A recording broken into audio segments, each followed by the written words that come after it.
I think America needs to hear this. That's all I'm going to say. This is what happened. Do you believe that they may have also assassinated him because they knew that U.S. and NATO forces would ally with your father's resistance?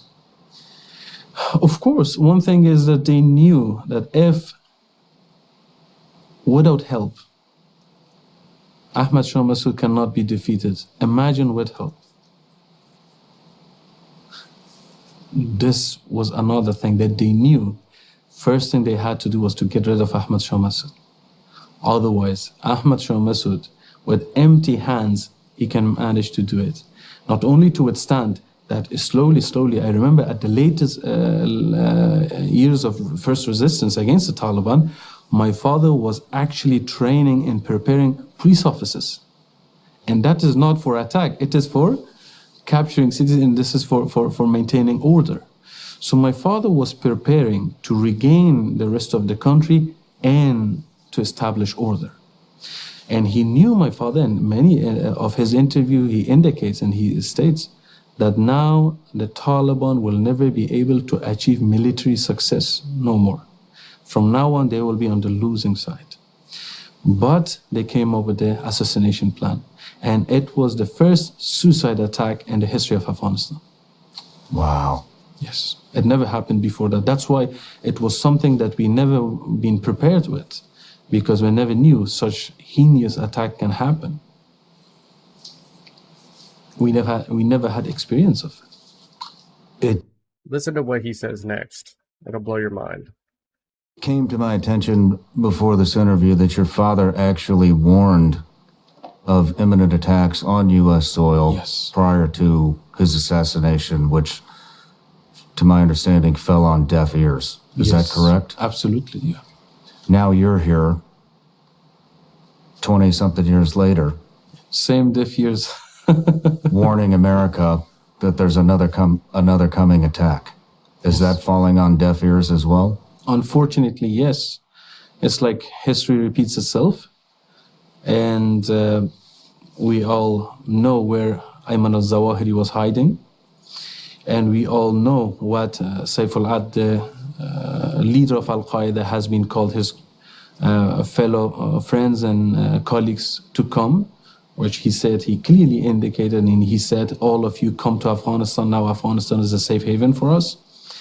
And we cannot ignore in the latest incident, very sort of scary incident that happened in America, that from the southern border, many terrorists, they went inside United States and luckily they got captured. Imagine if they were a bit too late, what would happen?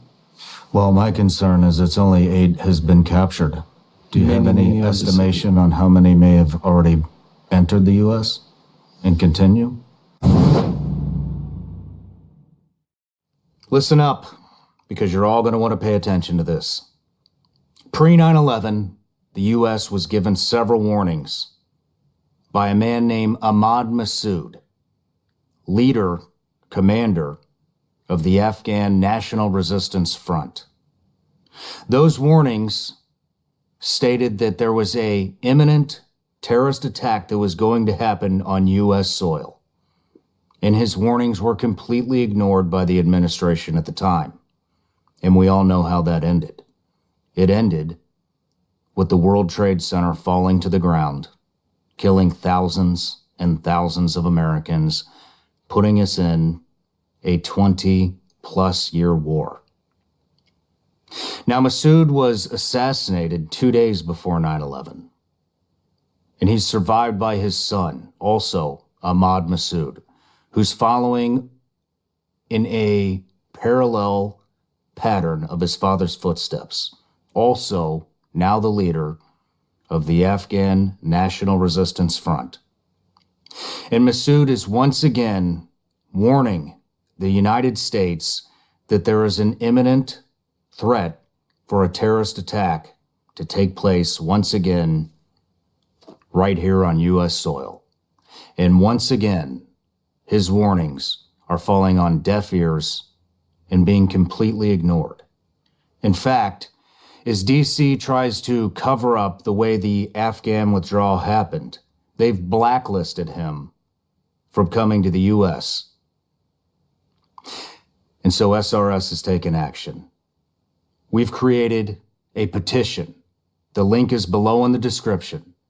And I urge every veteran who fought in the global war on terrorism to sign that petition. And if you have a family member who fought in that war, sign the petition. And if you're a citizen who's concerned that what Massod is telling us is actually true and there is an imminent threat to the U.S. that there will be a terrorist attack, I urge you to sign the petition. We're going to get the petition to Representative McCall, who is chairman of the House of Foreign Affairs Committee. He's over the State Department. He can get Massod in front of Congress so Congress can hear what that man has to say about these threats and about the way that withdrawal happened.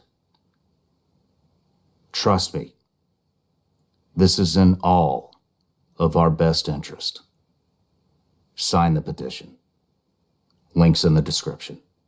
Okay, I think we all need to pay attention to this because last time it was 9/11. I will also put the link in the description, or I will just link his channel or this video, and everyone can go and check it out for themselves. I just started the interview a little bit ago. This is what I like to do in my free time, but I think everyone needs to start paying attention. Last time it was a 9/11 situation, and we all saw what happened. I'm 35 years old. I was 11. Our borders are open, and that's how they're crossing. They're coming through the Mexican border, and they've only caught 8 of them. Like he said, how many do you think actually made it through? Because our borders are wide open. This is the type of stuff I pay attention to. They will do anything with the news to blind you by what's really going on. Like there's so much news that happened that didn't even reach the news about an older lady who was held captive by some people, and she was on oxygen. They took her oxygen machine. They beat her. They burnt her alive. That didn't reach the news. We all need to start paying attention, and America needs to wake up. And this interview came out 20 hours ago, and look what happened at the Trump rally. And now that is what's everywhere. Hopefully this interview does not fall on deaf ears. So we all need to do a reaction and watch this and share it on our pages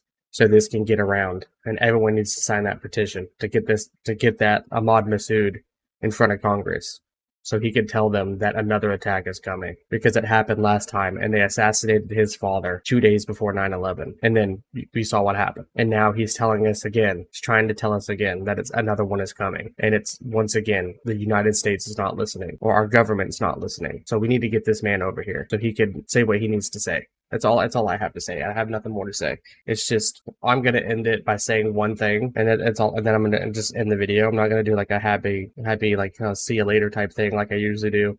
We need to wake up. America needs to wake up, because this is not the America I grew up in. This is not the America I grew up in. And that's all I have to say about that.